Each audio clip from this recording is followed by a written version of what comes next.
It's my great pleasure to introduce Baba Zumanigi. He is a remarkable leader and visionary. I had the privilege of working with Baba for 5 years or more in IBM. His exceptional leadership and innovative approach have kept lasting impact to me. That's why today I have invited Baba to present something in Women's Day. In addition to his professional achievements, Baba is also an accomplished author. Okay, so his book Congoloba, African Wisdom in the Spirit of Modern Leadership, summarizes his profound insights and experiences. Through this work, Baba shares valuable lessons on leadership, drawing from rich African traditions and modern management principles. Correct me if I'm wrong, please, Baba. His book is a source of inspiration for many, offering a unique perspective on how to lead with wisdom and integrity.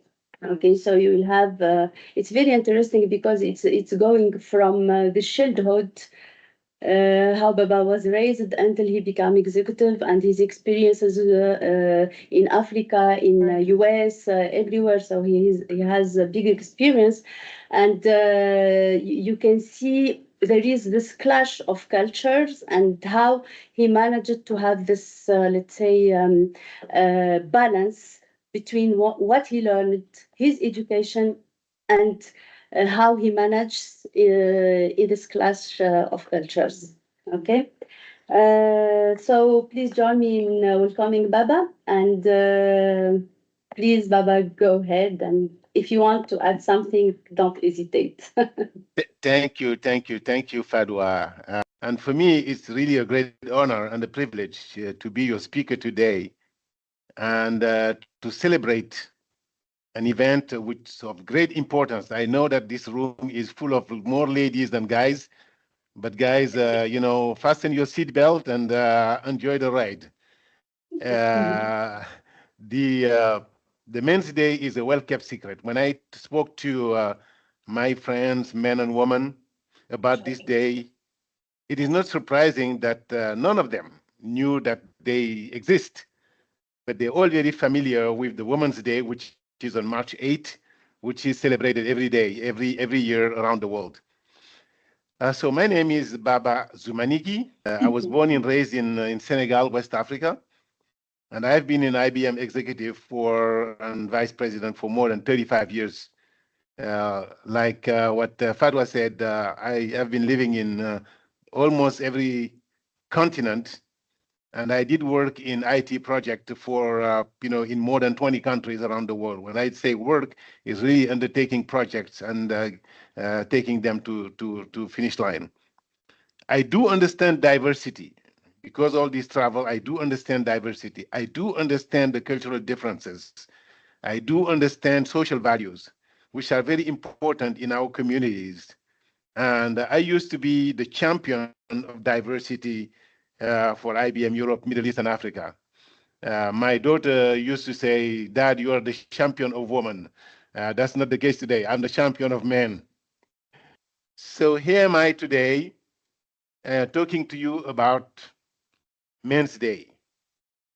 So if you look at companies, all companies, they're like a social microcosm where each man and woman brings his social background. We bring to the work our social background, our education, our values, our bias.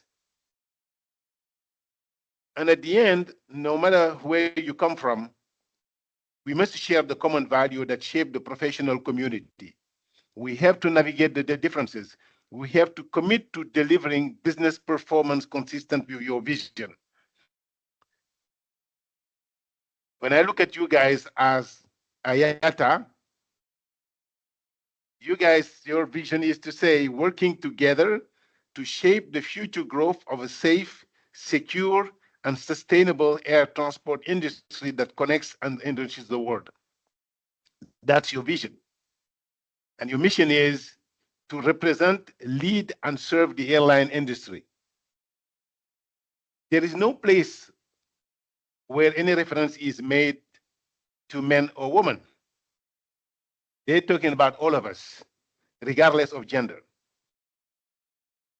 So really today is a testament to the diverse roles that men have to play and the unique contribution to life and business and the unique challenges they faced.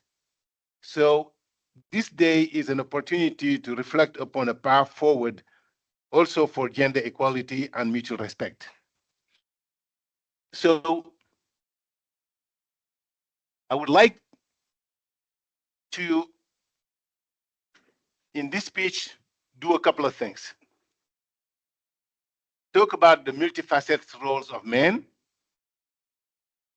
talk about the challenges and the vulnerability that men are facing, talk about the gender equality, and last but not least, I'm going to talk about the call to action. What are we going to do about that? Let me just make sure I get back on track here. Perfect.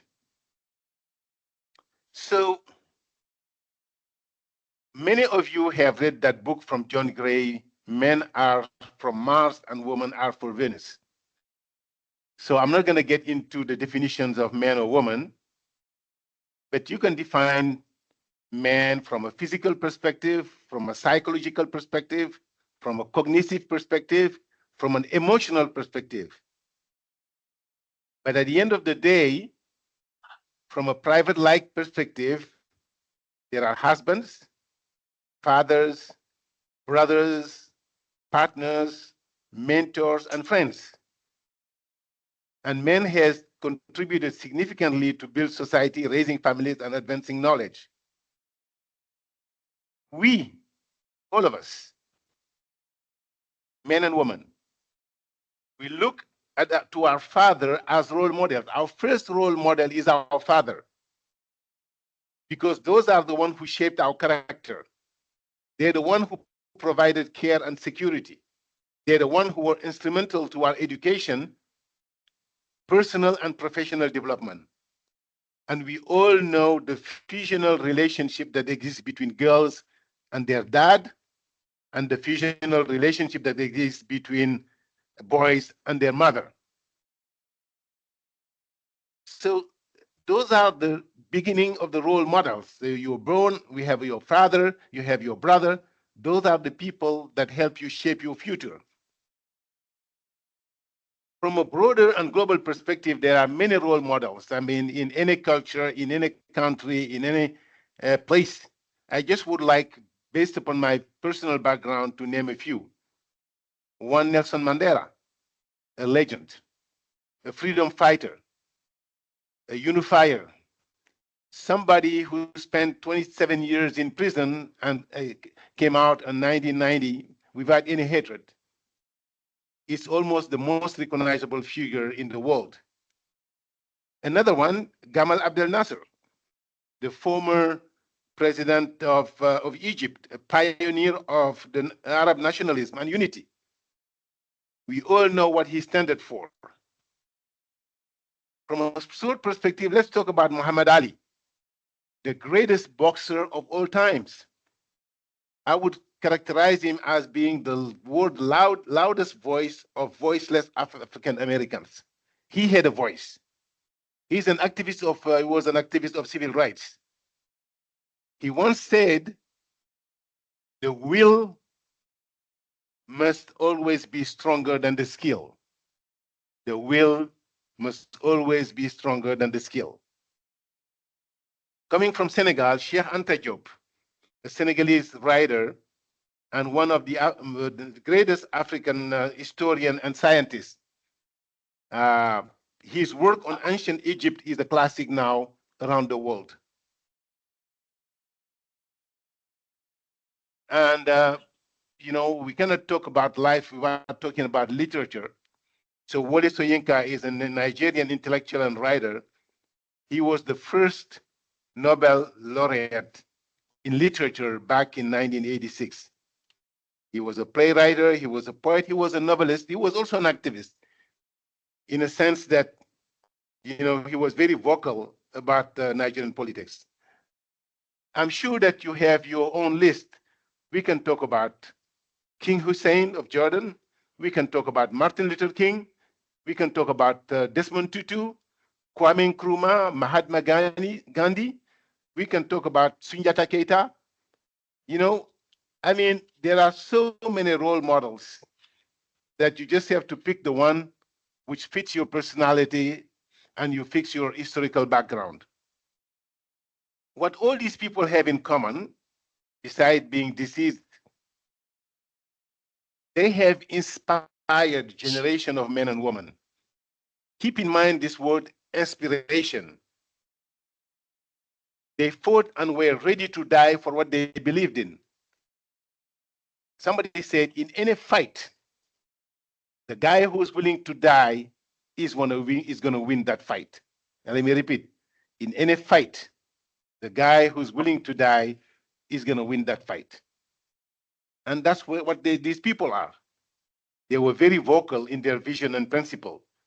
They were ordinary people who rose to challenge bigger than themselves and became great leaders, sometimes, national heroes. So again, the theme is positive role models. They are very critical in shaping the perspective of young men and boys. They show that strength is not just physical, it is also emotional. It can be intellectual. So by highlighting the achievement of men wherever they come from, their integrity, their resilience, their compassion, we inspire the next generation of leaders and we break free from stereotypes and cliche that are so damaging to our communities. There is a French writer called Antoine Saint-Exupéry, and I know many of you have read his famous book, Petit Prince. And he said, being a man means being responsible. It is to feel ashamed in the face of misery that seemed beyond one's control. It is to be proud of a victory won by the comrade. It is to feel that by laying your stone, you are helping to build the world. I remember I think I was in ninth grade or 10th grade, and our French teacher gave us an essay, and the title was, being a man means being responsible.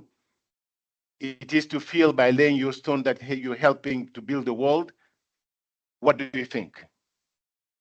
And it was a very exciting subject, and I happened to have one of the best essays that was read across the school, simply because I believe that manhood is not about strength.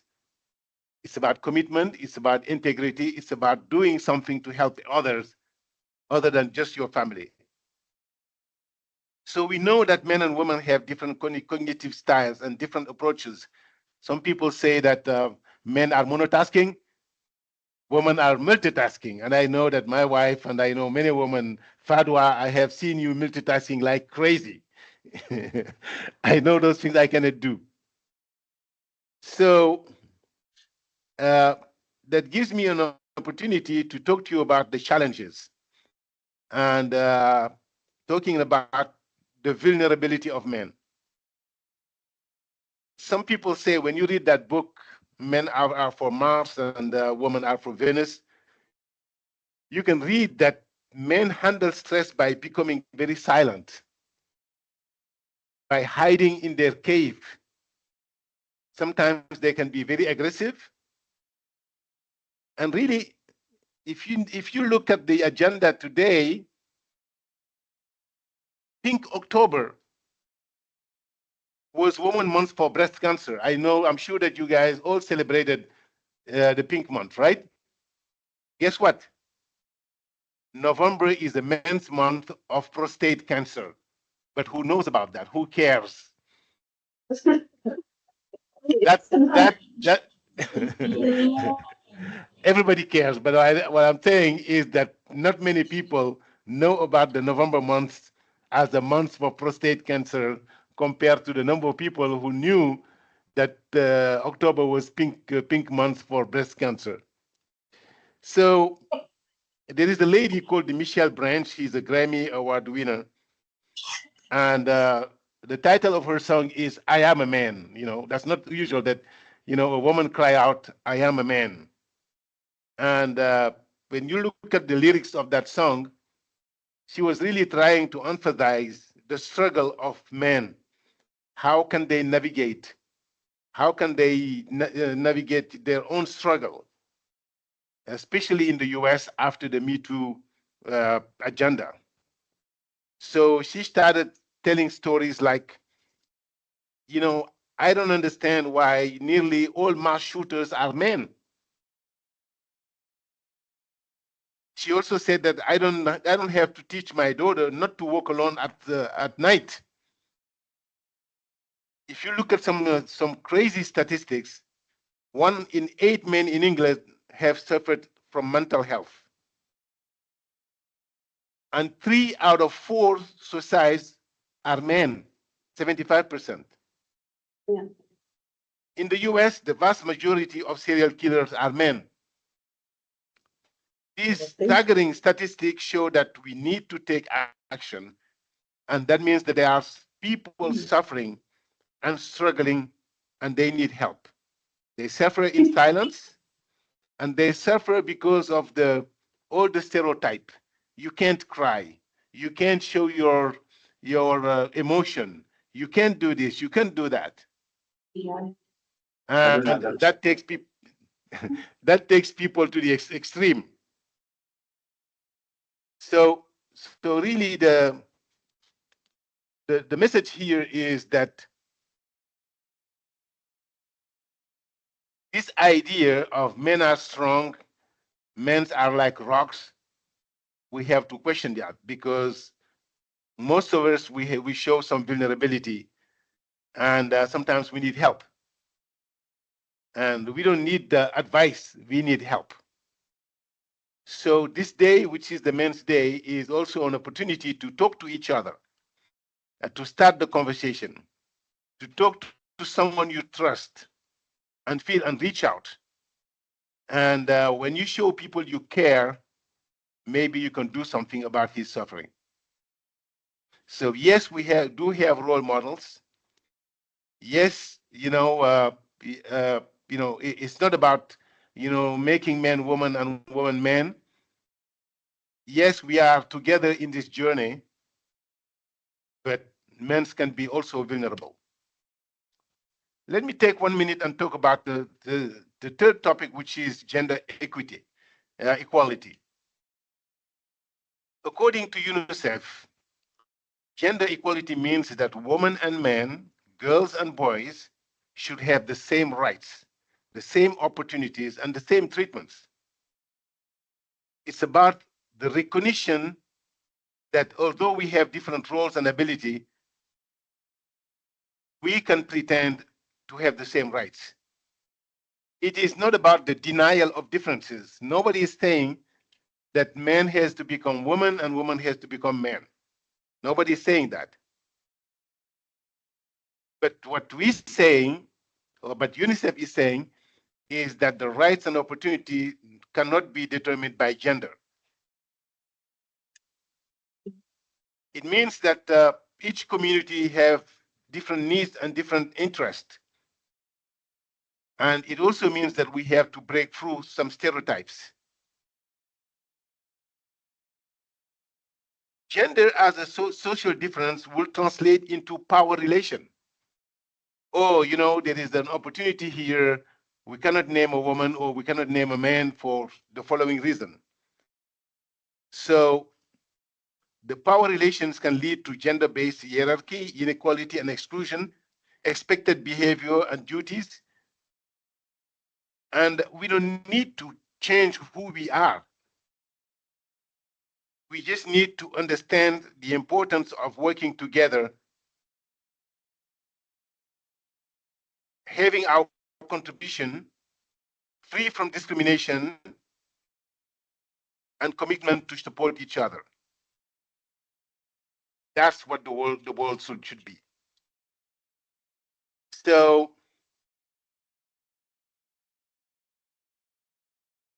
there are different ways that we can talk about gender. And sometimes gender will intersect with class, with race, with religion, with ethnicity, with location. And when it comes to taking action, I can suggest a couple of things. First, we have to reassess and correct socioeconomic differences in work, in social compensation. Second, we have to build in complementarities. I used to say we have 5 fingers. Each finger is different, but it is those differences that give your hand the strength of a punch or the softness of a painter. So we all in this together. Inclusion and participation in decision making. Fifth and not last, celebrating successes.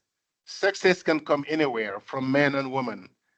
And this is really what we call the gender achievement, gender equality, making sure that we act without any discrimination.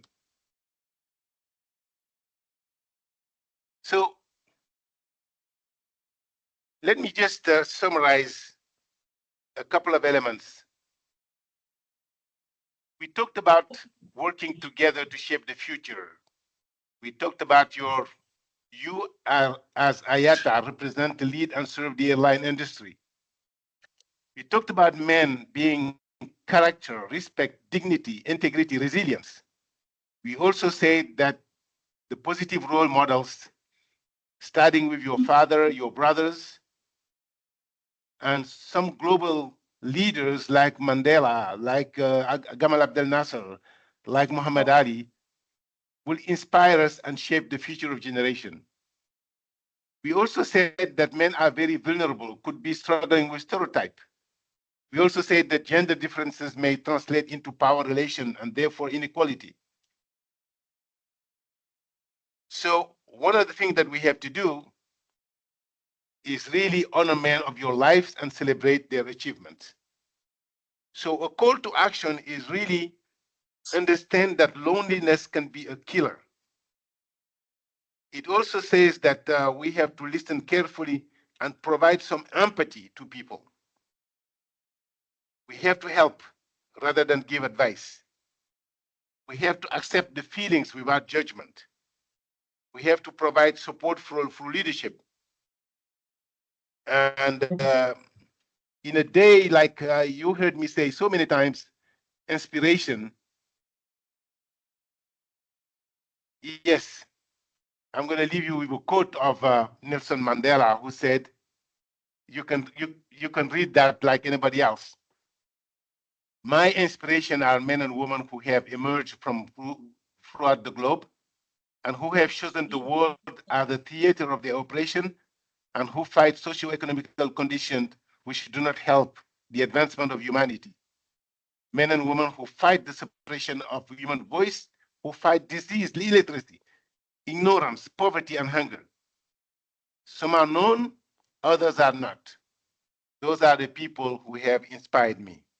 And this is a quote from Nelson Mandela back in April 2000, just after he was freed from the apartheid regime at the London School of Economics back in April year 2000. So I would like to conclude my speech by providing you some insightful African proverbs. You know, I wrote that book, Pungoloba, uh, as a way to tell our story, to talk about leadership, to talk about, you know, you don't need to the convergence of tradition and modernity. And proverbs are really short. They belong to the common culture. They're really short sentences that convey wisdom, values, and beliefs of African society. They are a key part of African culture, and they are communicated from generation to generation through the griots, through the storytellers, through songs, and from other way of communicating. Those proverbs are in my book.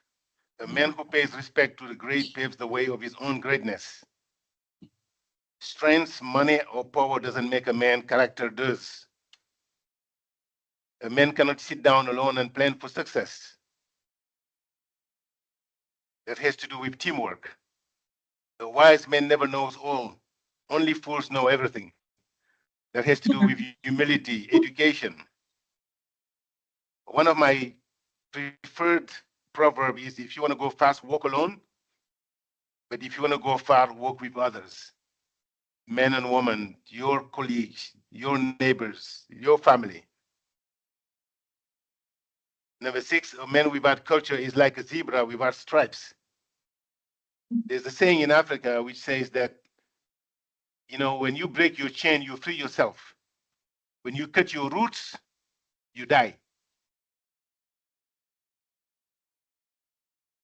Last but not least, only death can give meaning to human life and work, because death will triumph over man and work triumphs over death. Those are extracts from my book, Kungoloba. I want to close by just saying thank you, thank you, thank you. Thank you for giving me an opportunity to share a perspective. I'm not here to lecture you on anything. I'm just here given my background, given the fact that I've been lucky enough over 35 years to travel the world, to listen to people, to look at men and women, to manage, to lead, to share what I believe is the world where everybody can find his spot and we all work together for the success of our family, of our community, and of our organization. Thank you.